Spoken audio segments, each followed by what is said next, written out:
नमस्कार, DD news देख रहे हैं आप और आपके साथ मैं हूं शहला निगार। बुलेटिन की शुरुआत में सबसे पहले एक नजर सुर्खियों पर। कल से शुरू हो रहे संसद के मॉनसून सत्र से पहले सरकार की ओर से बुलाई गई सर्वदलीय बैठक जारी। सदन की कार्यवाही को सुचारू ढंग से चलाने पर चर्चा।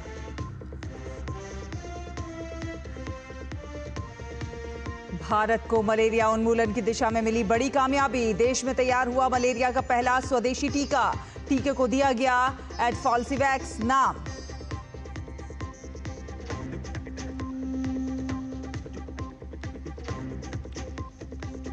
मूसलाधार बारिश से अजमेर के कई इलाकों में जलभराव। उत्तर प्रदेश और बिहार में भी गंगा नदी का जलस्तर बढ़ने से लोगों की बढ़ी परेशानी।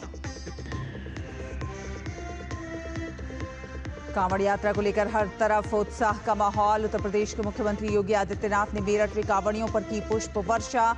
बागपत में भी शिव भक्तों पर बरसाए गए फूल।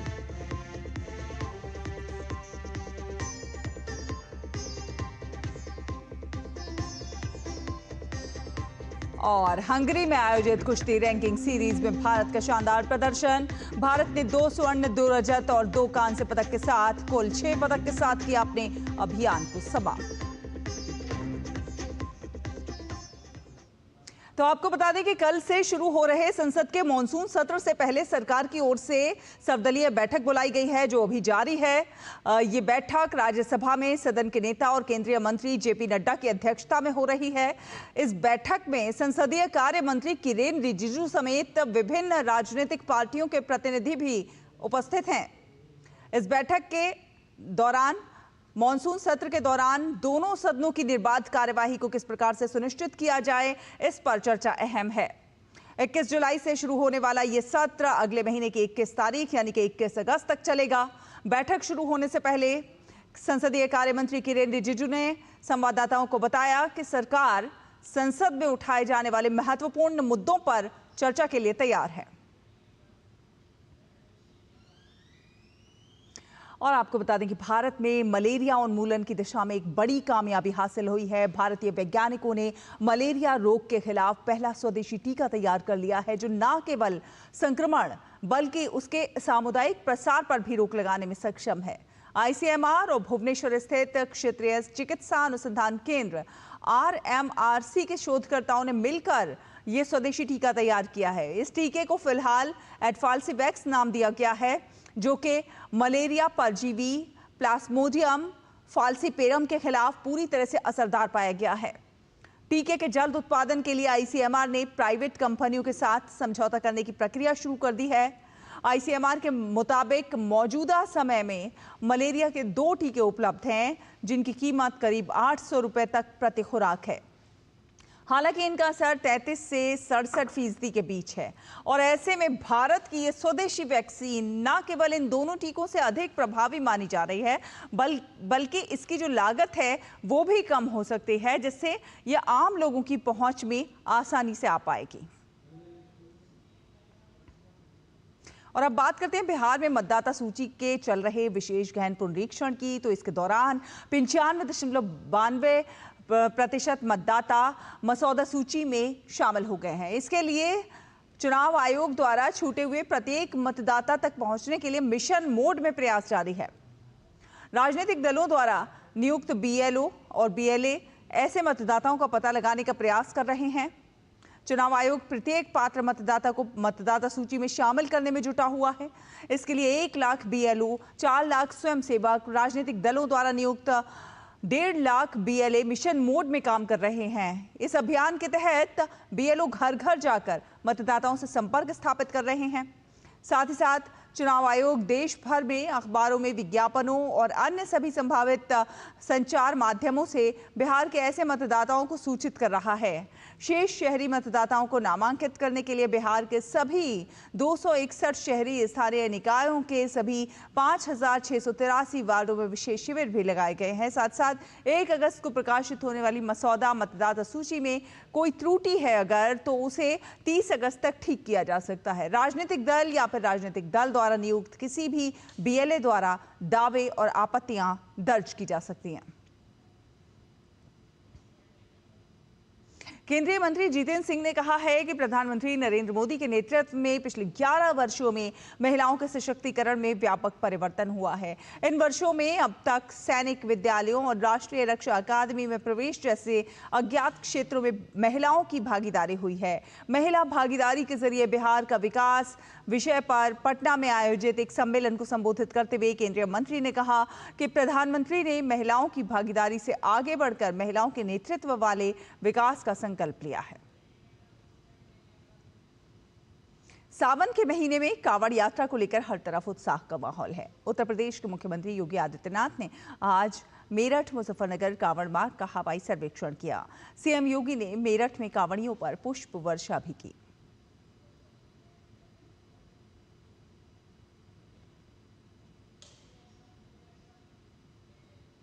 इसके अलावा सीएम योगी ने गाजियाबाद के श्री दूधेश्वर नाथ महादेव मठ मंदिर में विधि विधान से पूजा अर्चना की।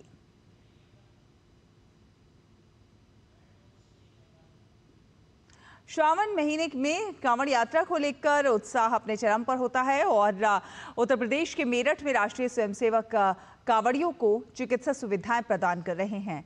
यातायात प्रबंधन में भी आरएसएस के स्वयंसेवक अनवरत जुटे हुए हैं। मेरठ महानगर में जितने प्रमुख यात्रा मार्ग हैं जिन पर कि शिव भक्त कांवड़िए चल रहे हैं, ऐसे सभी मार्गों पर और अन्य जगह जहां जहां यातायात की दृष्टि से जाम हो सकता है, कोई और आवश्यकता हो सकती है, अपने सभी प्रमुख मार्गों पर जो है संघ के कार्यकर्ता इस समय लगे हुए हैं। आप लोग यहाँ भी देख सकते हैं कि यहाँ यातायात की आवश्यकता लग रही है तो यातायात, जहाँ चिकित्सा की आवश्यकता लग रही है वहाँ चिकित्सा में, ऐसे सभी सेवा कार्यों में जो भी सेवा कार्य हो सकते हैं अपने संघ के कार्यकर्ता लगे हुए हैं। उत्तर प्रदेश के मेरठ में कांवड़ियों की सुविधा के लिए प्रशासन ने व्यापक इंतजाम किए हैं। सुरक्षा के मद्देनजर जगह जगह पर पुलिस बल तैनात हैं। यात्रा मार्गों पर निगरानी रखी जा रही है। कांवड़ियों के लिए भंडारा और पंडाल की व्यवस्था की गई है। दिल्ली के धौला कुआं में भी कांवड़ियों के लिए सुरक्षा के कड़े इंतजाम किए गए हैं। श्रद्धालुओं की सुरक्षा सुनिश्चित करने के लिए कई स्तरों पर पुलिस बल तैनात है।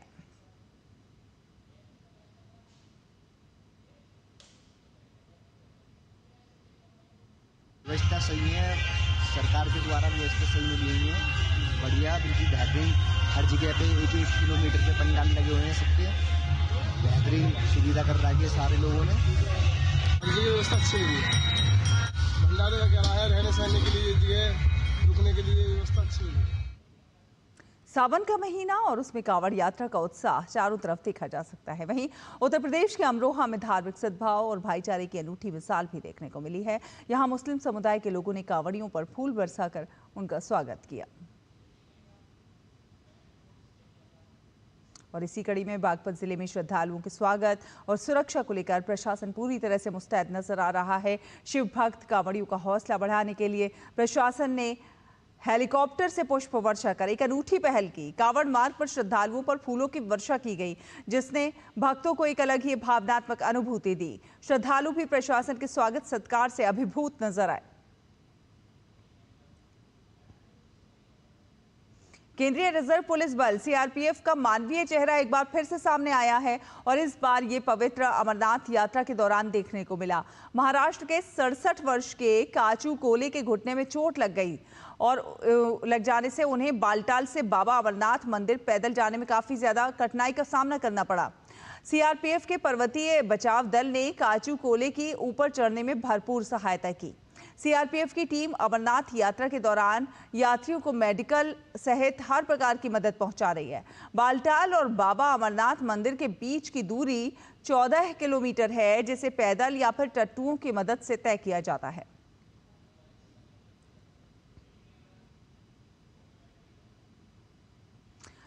और बात करें मौसम की, राजस्थान के अजमेर में भारी बारिश के कारण आना सागर चौपाटी क्षेत्र में भीषण जलभराव देखने को मिला है, जिससे शहर में बाढ़ जैसे हालात पैदा हो गए हैं। जगह जगह पर हुए जलभराव के कारण कई वाहन पानी में बंद हो गए। आना सागर झील ओवरफ्लो होने के कारण उसका पानी मुख्य सड़कों तक पहुंच गया है। जलभराव की स्थिति इतनी ज्यादा गंभीर हो गई है कि लोग अपने घरों में कैद हो गए हैं। जीवन यापन के लिए जरूरी सामान तक लाना मुश्किल हो गया है। वहीं बिहार की राजधानी पटना में गंगा नदी खतरे के निशान को पार कर गई है। लगातार बारिश के कारण नदियां उफान पर हैं। निचले इलाकों में पानी घुस गया है, जिसके कारण बाढ़ जैसे हालात हो गए हैं। गांधी घाट और कृष्णा घाट का पानी लगातार बढ़ता जा रहा है। वहीं जल संसाधन विभाग की ओर से हाई अलर्ट जारी कर दिया गया है। लॉस एंजलिस में एक नाइट क्लब के बाहर खड़ी भीड़ को एक तेज रफ्तार अनियंत्रित कार ने टक्कर मार दी। इस हादसे में 31 लोग घायल हो गए हैं। वहीं 7 लोगों की हालत गंभीर बनी हुई है। Los Angeles city fire department के प्रवक्ता के अनुसार सांता मोनिका बुलेवार्ड में एक कार चालक ने नाइट क्लब के बाहर खड़ी भीड़ को रौंद दिया। पुलिस और अन्य एजेंसियां इस मामले की जांच कर रही हैं ताकि ये पता लगाया जा सके कि ये हादसा एक्सीडेंट था या फिर जानबूझकर किया गया था।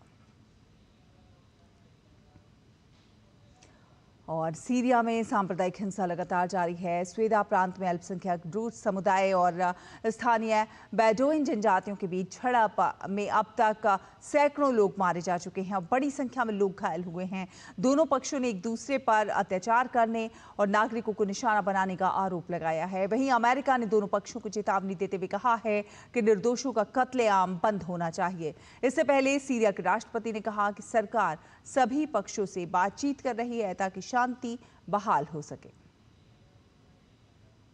और इजराइल और हमास के बीच संघर्ष लगातार जारी है। आज सुबह गाजा में 3 विस्फोट की आवाज सुनाई दी। पहले 2 विस्फोट लगभग 2 मिनट के अंतराल पर हुए और तीसरा विस्फोट लगभग 15 मिनट के अंतराल पर हुआ। वहीं इससे पहले इजराइल और हमास के बीच संघर्ष विराम को लेकर कई प्रयास किए जा रहे हैं।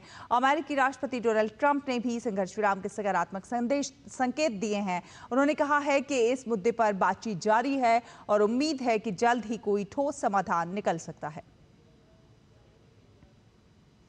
रोम में आयोजित कोडेक्स कार्यकारी समिति की 88वीं बैठक में भारत के श्री अन्न मानक को मान्यता मिली है। ये मान्यता कोडेक्स एलिमेंटरियस आयोग यानी कि CSC द्वारा दी गई है, जो एक अंतर्राष्ट्रीय खाद्य सुरक्षा और गुणवत्ता मानक निर्धारण निकाय है। ये 14 से 18 जुलाई तक इटली के रोम में स्थित FAO मुख्यालय में आयोजित किया गया था। तो रोम में आयोजित कोडेक्स कार्यकारी समिति की 88वीं बैठक में भारत के श्री अन्न मानक को मान्यता मिली है। अंतर्राष्ट्रीय खबरों के बाद बात करते हैं खेल की। तो 6ठी शताब्दी में भारत ने दुनिया को चतुरंग दिया, जो कि आधुनिक शतरंज का आधार बना। ये खेल बुद्धि और रणनीति का प्रतीक है, जो कि भारत की सांस्कृतिक धरोहर का भी हिस्सा है। विश्वनाथन आनंद से लेकर डी गुकेश तक भारत ने शतरंज को नई ऊंचाइयों पर पहुंचाया। मौजूदा दौर में शतरंज की बिसात पर भारत दुनिया के सामने सबसे ताकतवर बाजीगर बनकर उभरा है। अंतर्राष्ट्रीय शतरंज दिवस पर आपको दिखाते हैं इस खेल में भारत की गौरवशाली यात्रा। इतिहास के सुनहरे पन्नों पर यह खास रिपोर्ट।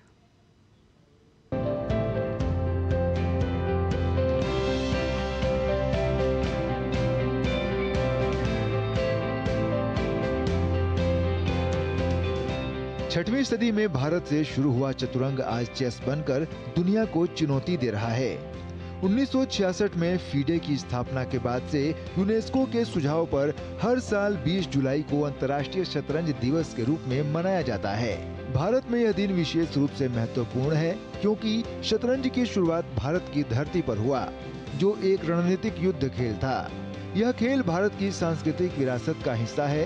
1966 में विश्व शतरंज फेडरेशन की स्थापना दिवस यानी 20 जुलाई को अंतर्राष्ट्रीय शतरंज दिवस घोषित किया गया। 2019 में संयुक्त राष्ट्र महासभा ने इसे आधिकारिक रूप से मान्यता दी। आधुनिक समय में भारत ने कई विश्व स्तरीय खिलाड़ियों को जन्म दिया है, जो इस खेल को वैश्विक मंच पर ले गए हैं।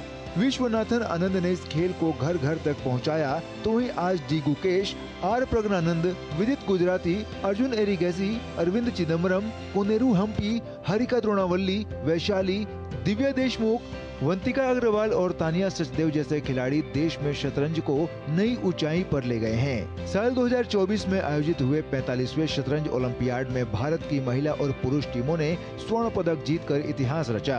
शतरंज ओलंपियाड के 100 साल के इतिहास में यह पहला मौका था जब भारत ने ओलंपियाड में स्वर्ण पदक जीतने में सफलता पाई।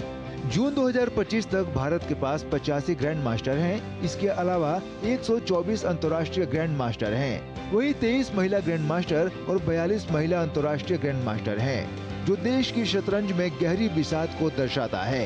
शीर्ष 10 भारतीय खिलाड़ियों की औसत रेटिंग 2727 है, जो संयुक्त राज्य अमेरिका के बाद दूसरी सबसे ऊंची है, और शीर्ष 10 महिला खिलाड़ियों की औसत रेटिंग 2412 है, जो चीन के बाद दूसरी सबसे ऊंची है। शतरंज सिर्फ खेल नहीं बल्कि तार्किक सोच और धैर्य का स्कूल है।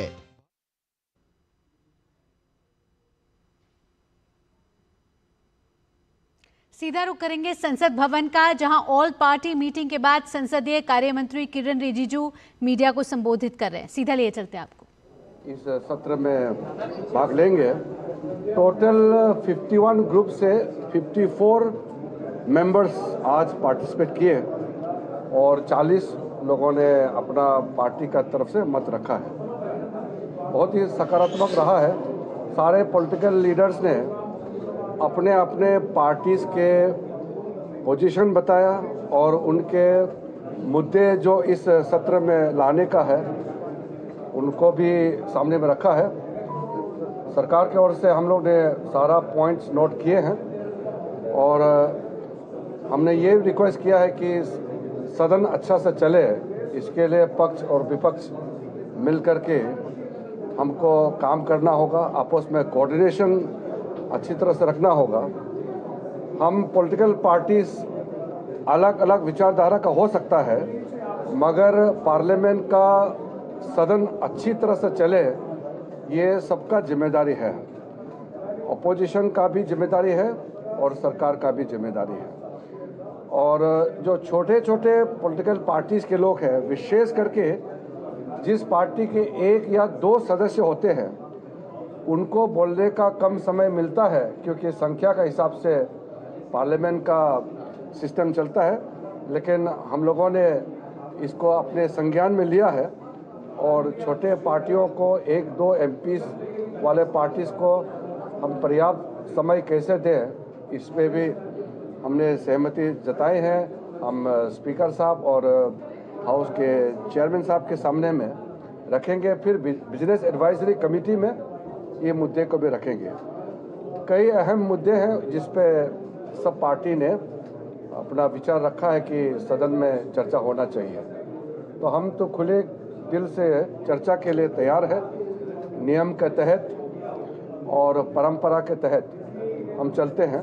हम नियम और परंपरा को बहुत अहमियत देते हैं, इसलिए हर विषय को चर्चा करेंगे, लेकिन नियम और परंपरा के तहत। किरण जी, विपक्ष कह रहा है कि प्रधानमंत्री दोनों सदनों में मौजूद रहें और ऑपरेशन सिंदूर पर वो स्टेटमेंट दे, ये स्पेसिफिक डिमांड है अपोजिशन की। देखिए, सबसे पहले मैं एक बात स्पष्ट करना चाहता हूँ।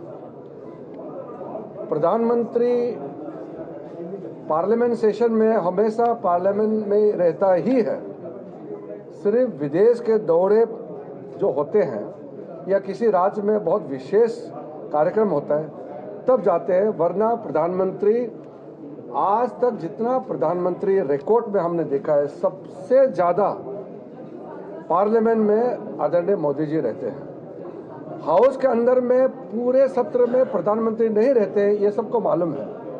और आदरणीय प्रधानमंत्री जी जब क्वेश्चन आवर होते हैं और जिस दिन प्रधानमंत्री का कार्यालय का क्वेश्चन होते हैं, आज तक एक बार मिस नहीं किया है।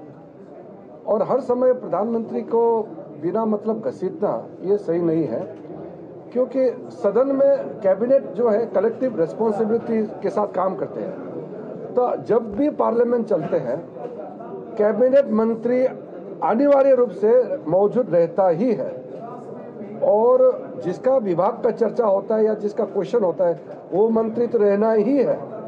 अन्यथा कोई भी एक कैबिनेट मंत्री कम से कम 1 और 2-3 राज्य मंत्री सदन में रहता ही है। ये परंपरा है। तो जो परंपरा के बाहर प्रधानमंत्री को जल्दी आओ, हाउस के अंदर आओ, इस तरह का करना, इससे गलत संदेश जाता है। वो ऐसा कहना चाहते हैं कि प्रधानमंत्री पार्लियामेंट में नहीं रहते क्या? प्रधानमंत्री, मैं खुद एक्सपीरियंस से बता रहा हूँ, आदरणीय मोदी जी जितना अहमियत पार्लियामेंट को देते हैं और जितना टाइम पार्लियामेंट में रहते हैं, आज तक कोई प्रधानमंत्री उतना लंबा पार्लियामेंट में नहीं रहते हैं।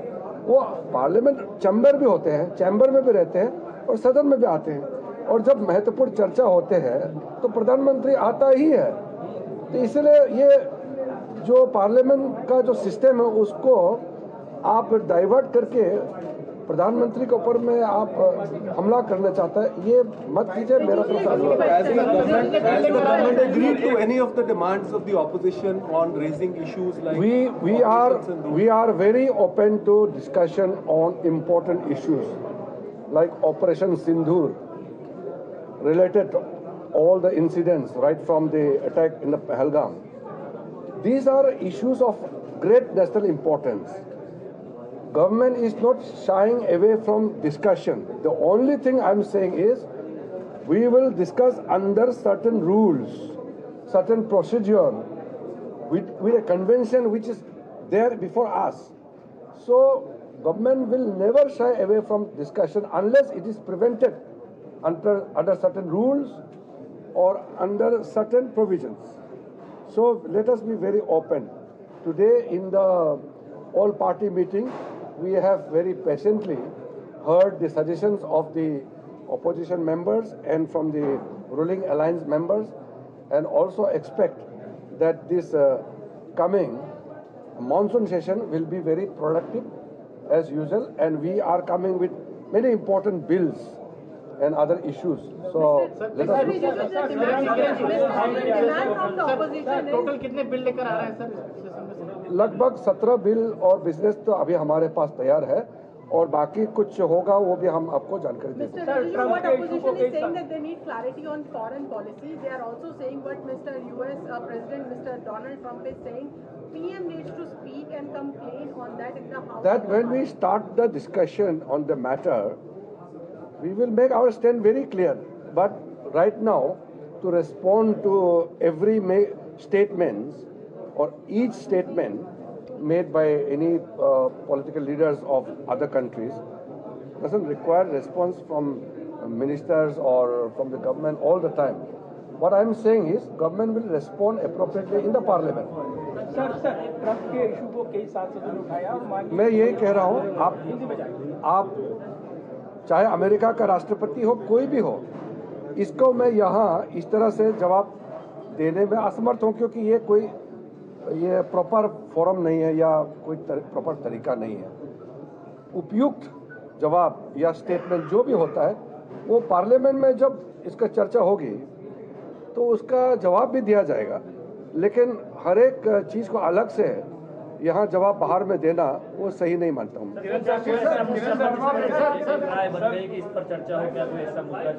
ये मैं कह रहा हूँ, मैं अभी घोषणा इसलिए नहीं कर सकता हूँ कि आज अपोजिशन पार्टीज का और रूलिंग अलायंस का भी जो डिमांड और जो इशू रखे हैं वो फिर बीएससी में ले जाएंगे, फिर राज्यसभा का चेयरमैन लोकसभा स्पीकर के अध्यक्षता में बैठक होगी और वहाँ पे इसका फाइनल रूप दिया जाएगा, और नोटिस जो देना होता है मेंबर्स का उसका तो मना नहीं कर सकते। कोई भी चर्चा के लिए मांग करना ये सदस्यों का अधिकार है, तो उसमें हम मना नहीं कर सकते। वो तो मैंने पहले बता दिया, जस्टिस वर्मा केस में जो प्रोसेस है उसमें सब पार्टी मिलकर करेंगे, उसमें ये सरकार का अकेला मूव नहीं है।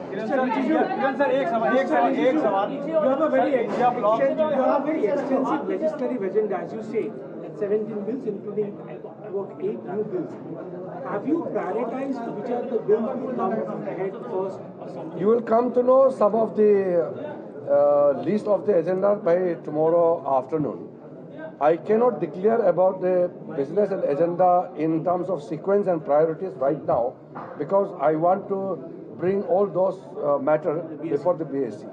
किरण सर, इंडिया ब्लॉक की बैठक में तमाम मुद्दे उठाए गए जो यहाँ पे, उसके अलावा एक मुद्दा उठाया उन लोगों ने शेरपेश बघेल की बेटे की गिरफ्तारी का, वो इंडिविजुअल इशू है, काम कर रहा है। देखिए ऑल पार्टी मीटिंग में इंडिविजुअल केस और इंडिविजुअल विषय को हम नॉर्मली चर्चा नहीं करते हैं। नहीं, उन्होंने उठाया कि पार्लियामेंट में उठाएंगे। अच्छा, पार्लियामेंट में उठाना है तो पार्लियामेंट में हम तो मना नहीं कर सकते नोटिस देने में, परमिशन देंगे नहीं देंगे वो चेयर तय करेंगे नियम के तहत। वो हम कल आपको दोपहर तक जानकारी दे Sir, also देंगे। PDP has also put a demand that all the delegates who had gone to the foreign delegation for operations in to various nations, they should be able to give their feedback on the forum of the But this is a very good opinion. The all party delegations to different countries, aftermath of Operation Sindoor, had gone down very well, effectively, and all those great experiences must be shared before the nation. We would welcome it. Sir, can we see some move from the government in the first week of Parliament session on removal of Justice Verma? I cannot comment on any business in terms of priority because until or unless the matter is passed by the BSc with the approval of the chair, it is difficult for me to make an announcement outside. Sir, have you got the requisite 100 sign of 100 MPs for the? The signature is underway and it has crossed 100 already. Thank you. Thank you. संसद के आगामी सत्र से पहले संसद भवन में सर्वदलीय बैठक संपन्न हुई है और इस मौके पर केंद्रीय संसदीय कार्य मंत्री किरण रिजिजू प्रेस को संबोधित कर रहे थे, जहां उन्होंने बताया कि इस बैठक में सभी राजनीतिक दलों के सांसदों के साथ जो बैठक हुई है उसमें ये आग्रह किया गया है कि संसद को सुचारू रूप से कैसे आगे चलने दिया जाए और कई अहम मुद्दों पर चर्चा हुई है, जिसमें बात हुई है कि पक्ष और विपक्ष दोनों को साथ मिलकर काम करना होगा संसद को सुचारू रूप से चलाने के लिए। और साथ ही साथ किरण रिजिजू ने बताया कि छोटे दलों के सांसदों को पर्याप्त समय मिले, इस पर भी चर्चा हुई है। साथ ही साथ किरण रिजिजू ने यह भी बताया कि 17 बिल हैं जिसके लिए सरकार लगभग तैयार है, जो इस सदन के मॉनसून सत्र में लाए जा सकते हैं। फिलहाल इस बुलेटिन में इतना ही। देश और दुनिया की तमाम बड़ी खबरों के लिए आप जुड़े रहिए डीडी न्यूज़ के साथ। फिलहाल के लिए मुझे दीजिए अनुमति। नमस्कार।